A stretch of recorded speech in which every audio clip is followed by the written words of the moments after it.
Oh, she wants to give it to you. Give Dad the ball. Thank you. Can you tell him we don't like bunkers? These are our stars in the making. The confidence is rising, and I'm excited watching it. PGA Tour cards on the line. Dreams are on the line for so many of these players. The big goals are to make it on the PGA Tour this year. So trying to do everything I can to make sure that happens. You need to have avenues for players to come up and get access to the PGA Tour, and the Korn Ferry Tour is the best place for that to happen. It's make or break, one shot away from changing your life. For professional golfers, the Korn Ferry Tour, it's the gateway to your dream. Korn Ferry Tour, it's never been more important than it is right now. I'm excited. Let's go. Let's get it.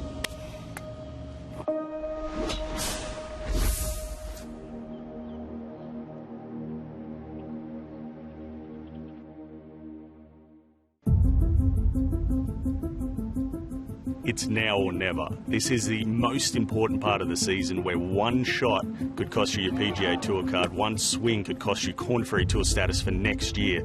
So these players know it, they know the pressure, and the best of the best will rise to the top and take advantage of that opportunity. Tension is just brimming. You can feel it up and down the range. It's palpable. The pressure, the top 30, get your PGA Tour card, top 75, keep your job for next year.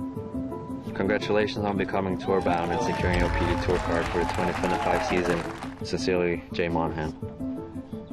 Tim Veeding, he's already tour bound, but he's said that he wants to finish #1 on the points list. He knows it's important to finish as high as he can because that gives you more starts, more guaranteed opportunities on the PGA Tour next season. My grandma had a dream that I was going to be a great golfer one day. Aldrich Potgieter, South African superstar, won the second event of the season, talks about wanting to win majors, wanting to be #1 in the world. Since then, just hasn't had his best stuff, starting to think about possibly going to the PGA Tour a little too early and just hasn't had it on the course. So he'll need to turn it around if he wants to get there at the end of the season. We've had a lot of fun and the golf's just been good. I'm just excited that my golf game is feeling a lot better. Cooper Dawsey has been the comeback kid, couple top 15s in a row, moving inside the top 75 on the points list, in a better spot to keep his job for next year. It doesn't look too bad. Dude, we're crushing it. We're crushing it. Fred Biondi got off to a great start of his 2024 Korn Ferry Tour season, but since then is struggling to make weekends. He's also questioning his ability, made some swing changes, and really needs to find that fire. You like that with the 8 little knockdown? Yeah. Okay. Ross Stillman, always having fun, positive attitude, applies it to his game. Got off to a great start this season. He's been a little inconsistent since, but he's going to have to do something special if he wants to find himself in the top 30 on the points list come the end of the season. From Lakewood Ranch, Florida, Kevin Roy. Kevin Roy was a rookie as a 33-year-old on the PGA Tour last season, didn't play great, but coming back to the Korn Ferry Tour, it kind of built a hunger. And the fact that he's a new father, it's putting things in perspective to him. He's having a little bit more fun, and he's one of the most consistent players, top to bottom, in the top 30 on the points list. Good job! Yay, clapping! Mia has been such a blessing for both Annie and I. She's so much fun to be around. Oh, looks like one of Dad's putts. I think between her and started working with a mental coach middle of the year last year on the PGA Tour, it's really helped me put those not great days on the golf course behind me a lot easier than I probably used to. She doesn't care if I shoot 66 or 76. Yeah. Ball, ball, ball, ball, ball. Can you say ball? Whoa. I don't want to miss too much of her growing up, so when I'm home, I like to kind of shut everything down and be a dad and a husband. Okay. I grew up in a golfing family. My dad, he was an avid golfer. He's played on the PGA Tour, he's played on the Champions Tour. I always thought the idea of playing professional golf was, like, cool. As I saw myself getting better and better, I was like, you know what, I'm going to give this crazy game a shot. And, you know, here we are. I've proved to myself that I can compete on the PGA Tour. One of my last events last year at the Bermuda, finished 8th, and then got a sponsor invite into the Valspar this year and finished 12th. I feel like I can compete out there. It's just, now we just got to get back out there. I love watching Kevin play. I love going to his tournaments. When you make it to the PGA Tour, yeah, you've made it there, but there's no guarantee you're going to be there the next year. There's no guarantee you're going to be on the Korn Ferry Tour year to year. So for me, it's a little bit more stressful. To go back there, it would be awesome. It would be, great for Kevin and for the family. Okay. Thank you. Thanks. It's been a great year. I'm most proud about the consistency I've been playing. I've been playing a lot of really good golf since literally the first event of the year. I think every golfer struggles bringing the range swing to the course, but I feel like usually I tend to get kind of this way and I start leaning into it. And then when I start leaning into it, I get stuck and my miss is out to the right. So out here, I'm just trying to feel like, I feel like I'm really trying just to swing it to just past my hip. Obviously it doesn't get there, but that's the feeling I have. It's, kind of something like this. It's a challenge to bring it to the course, but when I feel like I'm doing it right, I've been driving it really nice. I tend to hit a lot of shots with 8 irons and below, what I call the scoring clubs, if you will. It's just try to get really dialed in on a target and then hit different shots and see, kind of track the numbers and see how far we're hitting them. My dad's always on me. He always tells me, you get short game, short game, short game. So putting and chipping and, wedges. I usually say 150 yards and in is, kind of where I need to really get better at. I've been in the position before and I've gotten through it. I'm actually in a better position than I was the year I got my card. Golf is an individual sport, but you have to surround yourself with a great team. We're just so thankful to have a strong family support system in the middle of a sport that is very competitive and not very forgiving is amazing and all that I could really ask for.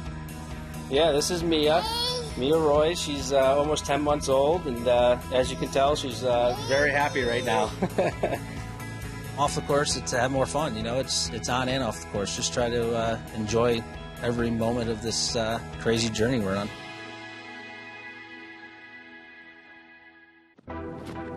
I think it's the most competitive tour in the world, considering how low the cut is every single week. We are seeing -6, -7, even nearly -8. It's incredibly tough knowing that you have to come out and shoot 2 rounds in the 60s to find your way to the weekend. It's not easy to shoot 20 under in a week. Guys out here just kind of have a formula down for how to do it. There's so many guys that could win every week. It comes down to preparation on the course. It's like whatever front is, probably at just 5 right now. Yeah.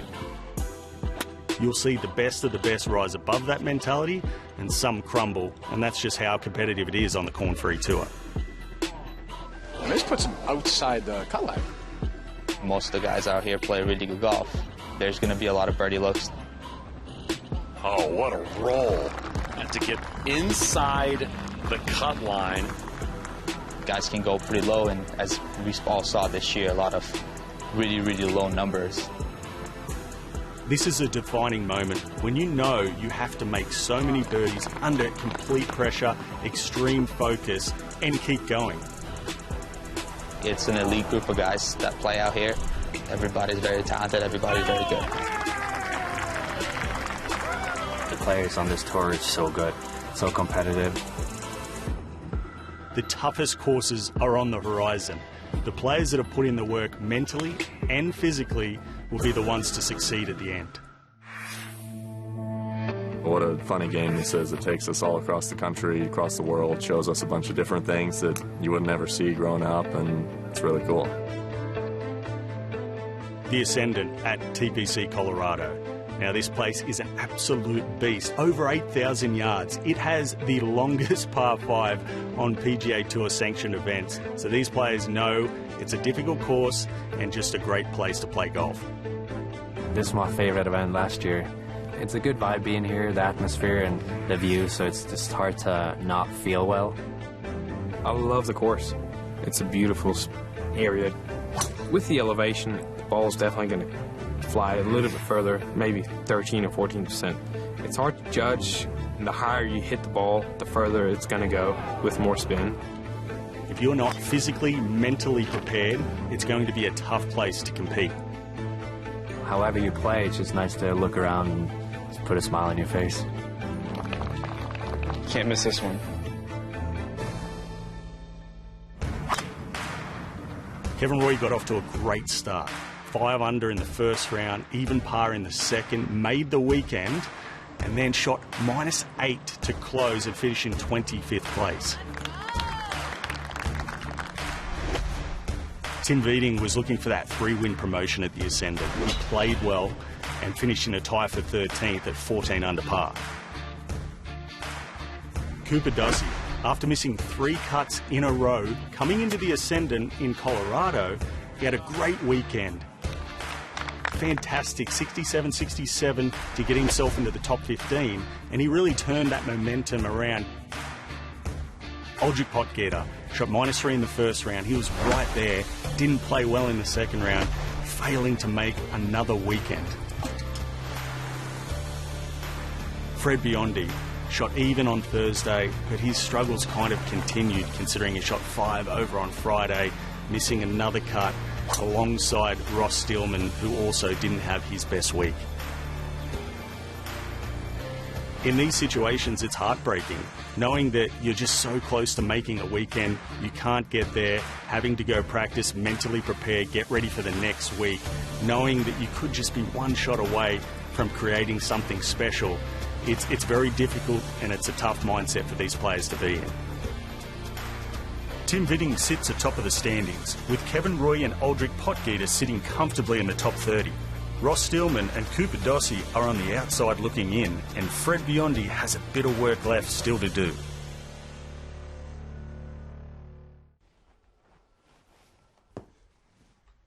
Fishing rods, I don't travel without these. These are must come with at all times. Let me pop one up, show you guys what they look like.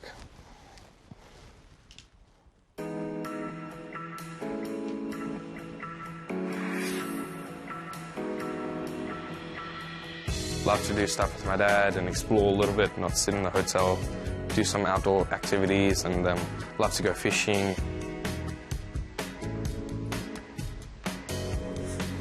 Anything? Not for me. I really don't know what I'm doing.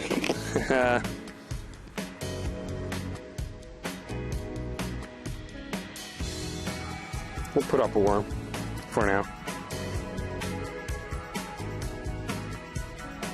I'm a pretty competitive guy, so once I start something, I'm not really stopping.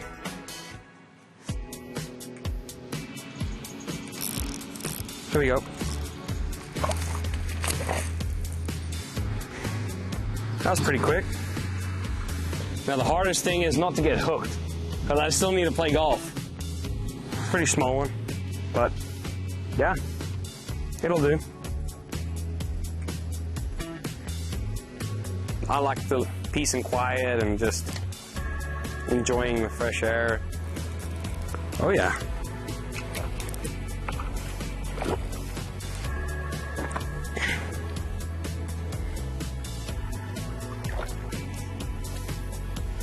Oh, that's a nice size.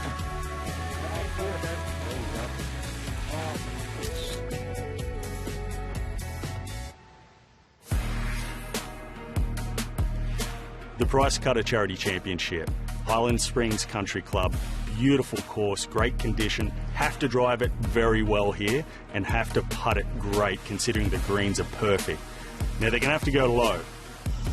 Cooper Dussey came in hot on Thursday with 8 birdies and an eagle, setting him up for the solo lead heading into the weekend.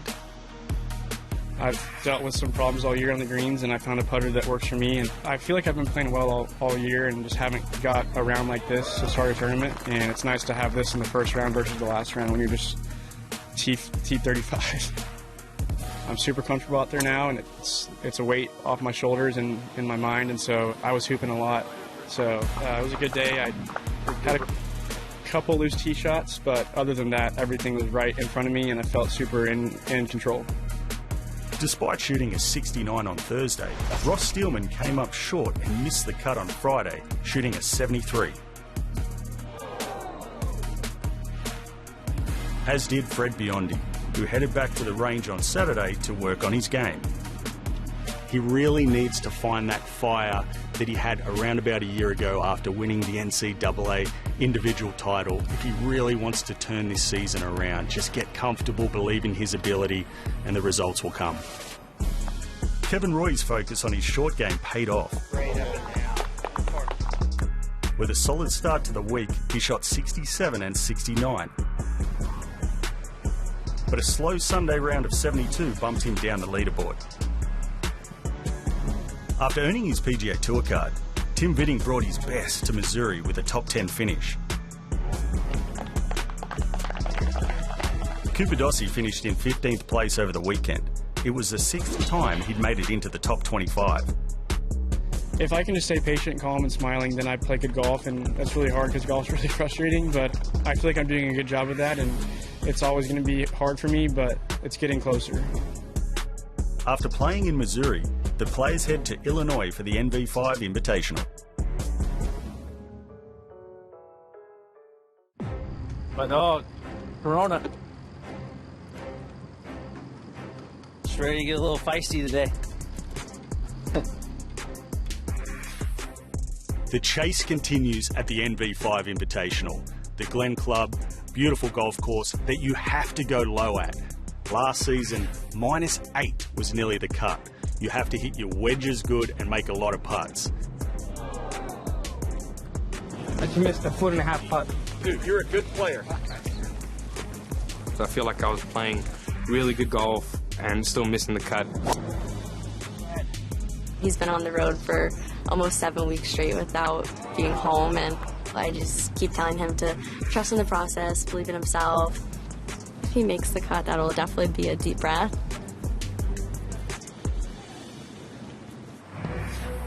Aldrich Potgieter made a statement on Thursday with a round of 65. And followed it up with a 68 on Friday. I played the golf course last year, so I was comfortable with it. We looked at some stuff that I was struggling with, and it was more preparation than actually on the golf course, and we were kind of drawing back to what are we doing before we get to the tournament, and we were kind of playing practice rounds, spending a lot of time on the course, hitting putts and chips, and I feel like I've done my work. I spent all the hours on the course, but I wasn't getting the reps in it. So a lot of range work and on the putting green, and kind of just grinded a little bit and got the reps in, practice a little bit more. So I think I'll be doing that for the next couple of weeks and seeing if that works. Despite shooting 68 in round 1, Fred Biondi would be fighting to make the cut again. I have to be calm so he can be calm. If he doesn't make the cut, it'll be let's just get back up on the horse again and go try something new or keep improving on what he's been doing. Okay. What's up, Roy? What's up? What's up, boys? Kevin Roy would look to build off his round of 67 on Thursday. Obviously, have a job this weekend, which is nice, but you know, I'm ball striking the hell out of it, to be honest with you. I haven't seen many putts go in, which is kind of frustrating, but I'm hitting it well, like I said, but you know, hopefully we can see some putts going in this weekend. Roy's frustrations about his putting would continue, with a double bogey blemishing his 5 birdies on the back 9. Go in! Go in! Cooper Dossi follows 3 missed cuts with 3 made cuts and hopes to keep his top 15 streak alive. But a pair of 70s on the weekend would drop him down the leaderboard. Good morning. Have a good day, boys. On Sunday, Dossi was back to the chipping range, dialing into his goals for the day. My goal is 5 or better. You can't be outrageous with your goals. You can? My goal is to shoot at least 5 under. All right. Mine's to shoot at least 6 under.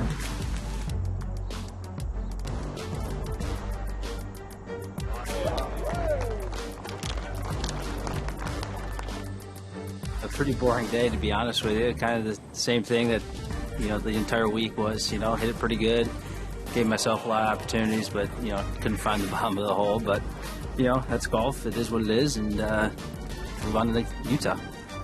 I like Utah. I've had a lot of success there. I've played well there before, so I'm actually going to zip home tonight and spend a couple days with the wife and baby.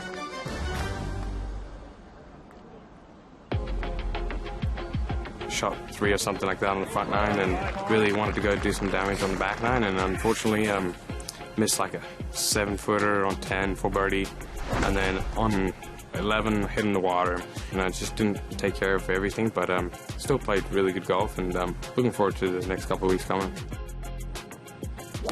It's kind of one of those you wish you missed the cut. I didn't do anything good this weekend, but I definitely learned some things on what I need to work on the next couple of days in Utah. I'm pretty tired from the previous 2 weeks, and I think a lot of that came out Saturday and Sunday. The biggest challenge is not knowing the golf courses and just trying to learn them.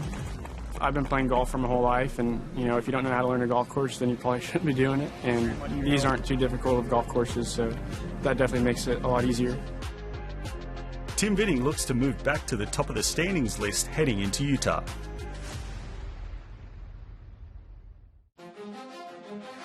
Utah Championship, another beautiful golf course, great backdrops, plays at elevation. Now there's small greens here that are tough to read, so this will really be a factor when the pressure is immense towards the end of the week. It's now or never. These players are going to have to play their best golf if they want to get to the PGA Tour. I'm watching the top 30 bubble. It's all about that, getting your PGA Tour card. And I'm watching the guys who started the year really in a safe position and have now drifted toward that bubble, like Aldrich. Pressure is building up every week. I know you're trying to get into that top 30 and stay there. Can they hone their game? Can they manage their emotions to keep their spot secure? I'm watching the top 75 bubble, guys trying to keep their card for next year, avoid Q school, guys like Cooper Dawsey. And I'm watching guys who have really had a kind of lost summer almost, like Fred Biondi, and can they salvage their season before it's too late?